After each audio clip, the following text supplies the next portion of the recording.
సోరకాయ అండి ఇది. దీన్ని తొక్క తీసుకొని తురుముకోవాలి. 7-8 మిరపకాయలు చిన్నగా కట్ చేసేసుకోవాలి. జీలకర్ర వేసుకోవాలి.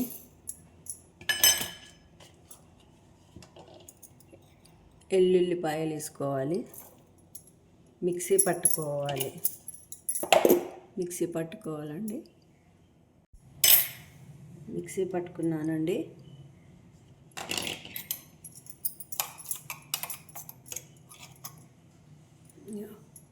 ఇలా ఉండాలి. సొరకాయ గుజ్జులో వరిపిండి వేసుకుంటున్నానండి. నువ్వులు వేసుకుంటున్నాను. మిక్సీ పట్టిన పేస్ట్ వేసుకుంటున్నాను.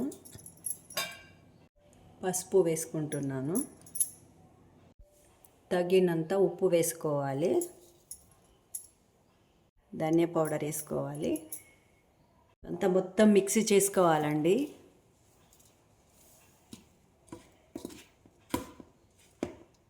కొన్ని వాటర్ వేసుకుంటూ కలుపుకోవాలండి. ముద్దలాగా చేసుకోవాలి. సన్నగా కట్ చేసిన కొత్తిమీర కరివేపాకు వేసుకొని కలుపుకున్నానండి నేను. ఇలా ఉండాలండి సాఫ్ట్గా. చూడండి.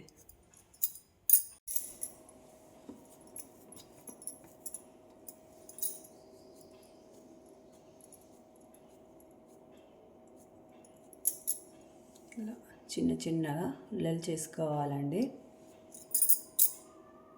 అన్నీ ఇలా చేసుకొని పెట్టుకోవాలి. తొందరగా అవుతాయండి ఒత్తుకోవడం. కొద్దిగా ఆయిల్ తీసుకొని ఇలా కవర్కి కొద్దిగా రాసుకోవాలి.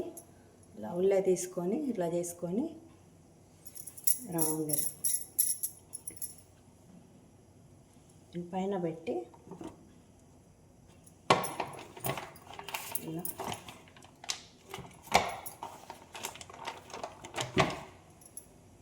ఒత్తుకోవాలి. ఇలా తీసుకోవాలి. ఇది చూడండి, ఇలా తీసుకొని ఇలా వేసుకోవాలండి.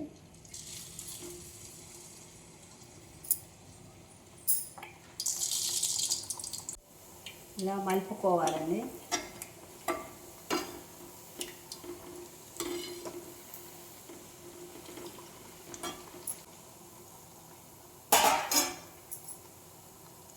సిమ్ మీద పెట్టి గోలించుకోవాలండి.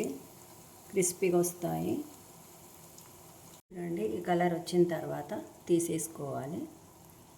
చూడండి ఎలా వచ్చాయి.